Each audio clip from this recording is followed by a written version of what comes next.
Hi అండి, అందరికి నమస్కారం. Welcome back to KD official Telugu Victor with Yash. ఈరోజు అండి మన వీడియోలో కొన్ని ముఖ్యమైన విషయాలు మాట్లాడుకునే ప్రయత్నం చేద్దాం. అదేవిధంగా మనకు ఒక ఇన్ఫర్మేషన్ కూడా రావడం జరిగింది. ఈ విక్టర్ విత్ యాష్లో ట్రైనింగ్ అనేది ఎప్పుడు స్టార్ట్ కాబోతుంది అని ఇన్ఫర్మేషన్ రావడం జరిగింది. మళ్ళీ చెప్తున్నానండి, కన్ఫర్మేషన్ కాదు, ఇన్ఫర్మేషన్ మాత్రమే. అదేవిధంగా ప్రజెంట్ ఉన్న సిచ్యువేషన్స్ కేవైసీలు ఏ విధంగా జరుగుతున్నాయని కూడా దాని గురించి మాట్లాడుకుందాం. అలాగే ఇప్పుడు ఆన్ పాస్లో వస్తున్నటువంటి పాపప్స్ను చూసి కొంతమంది సంతోషించడం జరుగుతుంది. అదేవిధంగా కొంతమంది టెన్షన్ పడడం కూడా జరుగుతుంది. వీటన్నిటి గురించి ఈరోజు క్లియర్గా మనం మాట్లాడుకునే ప్రయత్నం చేద్దాం. ఎవరు స్కిప్ చేయకుండా పూర్తిగా చూసే ప్రయత్నం చేయండి. చాలా వరకు మన వీడియోస్ పూర్తిగా చూడటం లేదు, అది మనకు అర్థమవుతూనే ఉంది. దయచేసి పూర్తిగా చూడండి, ఎక్కడ స్కిప్ చేయకుండా. పూర్తి క్లారిటీ వస్తుందని చెప్పి నేను హామీ ఇస్తున్నాను. ఓకే, మనం టాపిక్లోకి వెళ్ళే ముందు మన ఛానల్స్ ఇంకా ఎవరైనా చూస్తూ సబ్స్క్రైబ్ చేసుకున్నట్టయితే సబ్స్క్రైబ్ చేసుకొని నాకు సపోర్ట్ చేస్తారని చెప్పి ఆశిస్తున్నానండి. అలాగే లైక్ కూడా చేయండి. మీరు లైక్ చేయడం వల్ల మన వీడియో ఇంకా 10-15 మందికి షేర్ అవ్వడం జరుగుతుంది, కాబట్టి తప్పకుండా లైక్ చేయండి. ఓకే, మనం ఇక టాపిక్లోకి వెళ్తానండి. గత 2-3 డేస్ నుంచి మనకు ఓఎస్లో పాపప్స్ రావడం జరుగుతుంది.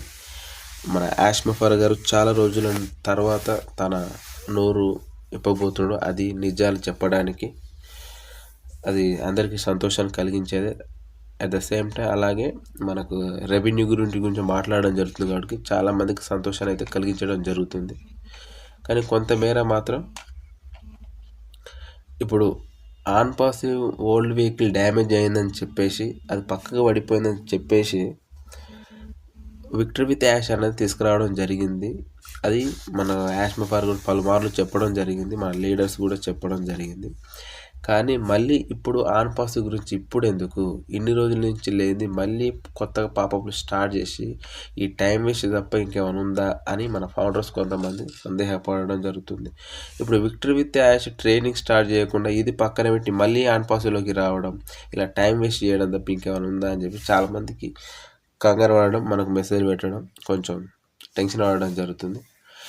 మీరందరూ ఒకటి గమనించాలండి, ఇప్పటి వరకు ఆయన ఆన్ పాస్కు సంబంధించి ఎందుకు డ్యామేజ్ అయిపోయింది, ఈ రెవెన్యూ ఎక్కడ వెళ్ళింది, ఈ రెవెన్యూ ఎవరి దగ్గర ఉంది, ఎందుకు ఇంత ఫేమస్ అయిన కంపెనీ సడన్గా డౌన్ఫాల్ అయ్యింది అని దానికి ఒక్కసారికి కన్క్లూజన్ అయితే మన యాష్ మఫర్ గారు ఇప్పటివరకు ఇవ్వలేకపోయారు. కాబట్టి దానికి ఇప్పటికీ స్వతంత్రం ఇప్పటివరకు రాలేదు, చెప్పే స్వేచ్ఛ లేదని చెప్పేసి ఆయన మనకు పాపంలో మన యాష్ మఫర్ గారు చెప్పడం జరుగుతుంది. అదేవిధంగా తాను ఎవరి వల్ల మనం నష్టపోయామో, ఎవరి వల్ల మన కంపెనీ ఆగమైంది, ఎవరి వల్ల మనం వెనకడుగు వేయవలసి వచ్చింది అని చెప్పడానికి, మనకు క్లారిటీ ఇవ్వడానికి ఆయన ప్రయత్నం చేస్తున్నాడని మనం అందరూ గ్రహించాలి. ఏంటంటే తను స్టార్టింగ్ నుంచి ఇప్పుడు ఎండింగ్ వరకు మనకు వెహికల్ డ్యామేజ్ అయ్యేంత వరకు ఎవరు కారణం, ఎక్కడ తప్పిదం జరిగిందని ఆయన స్టెప్ బై స్టెప్ పూసగుచ్చినట్టు చెప్పే ప్రయత్నం చేద్దామని ఈ పాపప్స్ తీసుకురావడం జరిగింది. ఎందుకంటే ఆయన పాపప్లో కూడా చెప్పడం ఏంటంటే, నాకు చాలా ప్రాబ్లమ్స్ ఉండేది, అదేవిధంగా సెక్ కేసు ఉండడం వల్ల, కొన్ని నియమాలు ఉండడం వల్ల ఇప్పటిదాకా నేను మాట్లాడలేకపోయాను, ఎందుకు పబ్లిక్గా చెప్పాల్సి రాలేదు, చెప్పడానికి కూడా కుదరలేనటువంటి సిచ్యువేషన్లు ఉన్నా, కాబట్టి ప్రజెంట్ మీకు అన్నీ తెలియజేయాలి, మీకు అందరు కళ్ళు విప్పాలి, మీకు ఏం జరిగింది, ఎవరెంత మోసం చేసి చెప్పాలని ఉద్దేశించితే ఆయన చెప్పే ప్రయత్నం చేస్తారు. అంటే ఆ సమయం ఇప్పుడు వచ్చింది కాబట్టి ఆయన ఇప్పుడు చెప్పే ప్రయత్నం చేయడం జరుగుతుంది. దాన్ని ఎవరు కంగారు పడాల్సిన అవసరం లేదు, ఎవరు ఇబ్బంది పడాల్సిన అవసరం లేదు. మన యాష్ మఫర్ గారు చివరికి మనకి ఏదైతే చేయాలనుకుంటారో అది ఏ విధంగానైనా, కొత్తదైనా సరే పాతదైనా సరే చేసి తీరుతాడని చెప్పేసి మన అందరికీ నమ్మకం ఉండాలి, నాకైతే నమ్మకం ఉంది. ఓకే, తనైతే ప్రతిదీ మీకు క్లియర్గా, మీ కాడ దాపరికం లేకుండా మీకు చెప్పాలనే ఉద్దేశంతో ఇంతవరకు చెప్పలేదు. ఇప్పుడు సమయం వచ్చింది కాబట్టి ఆయన ఎక్స్ప్లెయిన్ చేసే ప్రయత్నం చేస్తుండని అనుకోవచ్చు. ఇంకోటండి, ఓన్యూస్ 19 పార్ట్ 1 అయిపోయింది, పార్ట్ 2 వస్తుందని చెప్పి అందరూ వాట్సాప్లో మళ్ళీ కమింగ్ సూన్ అని పెట్టడం జరుగుతుంది. మీకు ఇక్కడ నేను పెడుతున్నా చూడండి, ఓన్యూస్ 19 పార్ట్ 1 అని మనకు పాప వచ్చినప్పుడు ఇవ్వడం జరిగింది. కానీ ప్రజెంట్ అయితే దాన్ని తీసేసి మన ఓన్యూస్ 20లో 3 భాగాలుగా విభజించడం జరిగింది. ప్రజెంట్ ఒకటి వచ్చింది, నెక్స్ట్ 2-3 ఇంకా 2 పార్ట్స్ రాబోతున్నాయి. ఓన్యూస్ 19లో అయితే మాత్రం పార్ట్ 2 అనేది ఉండదు, ఇక రాదు. ఓకే, ఇది క్లియర్ అనుకుంటున్నానండి. అదేవిధంగా ప్రజెంట్ ఉన్న సిచ్యువేషన్లో కేవైసీ అనేది స్మూత్గా ఆధార్ కార్డుతో కూడా అవుతుంది చాలామందికి. ఒకసారి ప్రయత్నించండి. రిజిస్ట్రేషన్స్ ఎలాగో స్మూత్గా జరిగిపోతున్నాయి, కొత్తవి జరుగుతున్నాయి.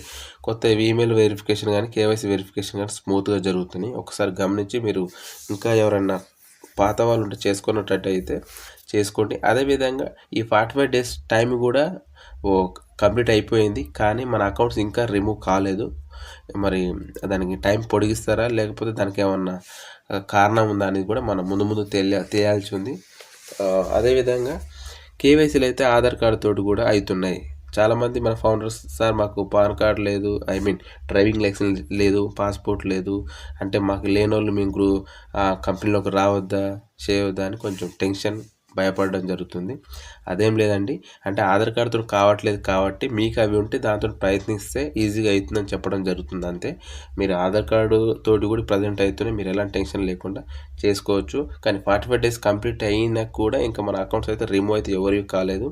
నా సర్కిల్ కూడా చాలామందికి 45 డేస్ కంప్లీట్ అయింది, కానీ కేవైసీ వెరిఫికేషన్ కానటువంటి పర్సన్ ఒకరైతే ఉన్నారు, కానీ అకౌంట్ అయితే రిమూవ్ కాలేదు. చూడాలి మరి ఇంకా టైం ఏమైనా పొడిగించే ఉద్దేశం ఉందా లేదా అనేది.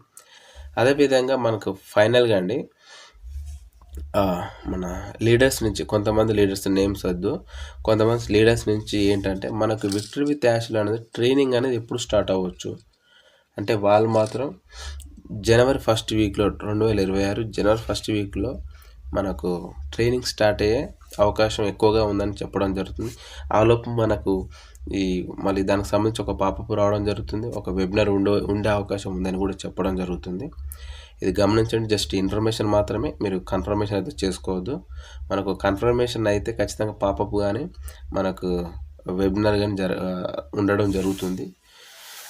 మనకైతే జనవరి నుంచి జరిగే అవకాశాలు ఎక్కువగా ఉన్నాయని చెప్పడం జరుగుతుంది. ఓకే, ఇదండి మన యాష్ ముఫర్ గారు మనకి ఏదో చెప్పాలి, ఏదో చేయాలని చెప్పి ఆయన ఆరాట పడడం జరుగుతుంది. మనందరికి అర్థమవుతుంది. ఆయన అయితే ఎవరు తప్పుగా అనుకోవాల్సిన అవసరం లేదు, టైం వేస్ట్ చేస్తున్నాను కూడా అనుకోవాల్సిన అవసరం లేదు. ఎందుకంటే మన కంపెనీలో జరిగిన చాలామంది కొన్ని సంవత్సరాల తరబడి వెయిట్ చేశారు, దానికి ఒక క్లియర్గా క్లారిటీ మనం ఇప్పటివరకు వేయలేకపోయాం, ఇన్ని సంవత్సరాల నుంచి ఎన్నో రకాలుగా ఎంతోమంది మాట్లాడుకోవడం జరిగింది అని చెప్పేసి ఆయన ఆవేదనతోటి మీకు ఖచ్చితంగా తెలిసి తీరాలి, ఇప్పుడు నాకు స్వతంత్రం వచ్చింది చెప్పే రైట్ నాకు ఇప్పుడు వచ్చిందని చెప్పేసి ఆయన ఆన్పాస్లో ఓఎస్లో పాపప్స్ ఇవ్వడం జరుగుతుంది. ఇప్పటివరకు ఒక క్లియర్ అండి ఏంటి మనకు ఈ రెవెన్యూ డిపార్ట్మెంట్ మొత్తం మహమ్మద్ కమల్ గారి ఇంకో తన పేరు ఉంది మర్చిపోయినా, వాళ్ళు చూసుకోవడం జరిగింది. కానీ ఈ సెకండ్ పార్ట్లో ఏం చెప్పబోతున్నారంటే వచ్చిన అమౌంట్ ఏం చేసిరు, ఈ కేసు ఎలా పడింది, అది కావాలని వేసిరా ఎవరని వేయించిరా, అంతర్జాతీయంగా కూడా మన కంపెనీ మీద కుట్రలు జరిగినాయని చెప్పడం జరిగింది. ఆ ఎటువంటి కుట్రలు అనేది సెకండ్ పార్ట్లో క్లియర్గా ఎక్స్ప్లెయిన్ చేసే ప్రయత్నం చేస్తారు. అదేవిధంగా మనకు రెవెన్యూ వచ్చే అవకాశం ఉందా, మన ప్యాకేజ్ రిటర్న్ ఇచ్చే అవకాశం ఉందా లేదు కూడా క్లియర్ చేసే అవకాశం ఉందా అని చెప్పేసి నేను అనుకుంటున్నాను.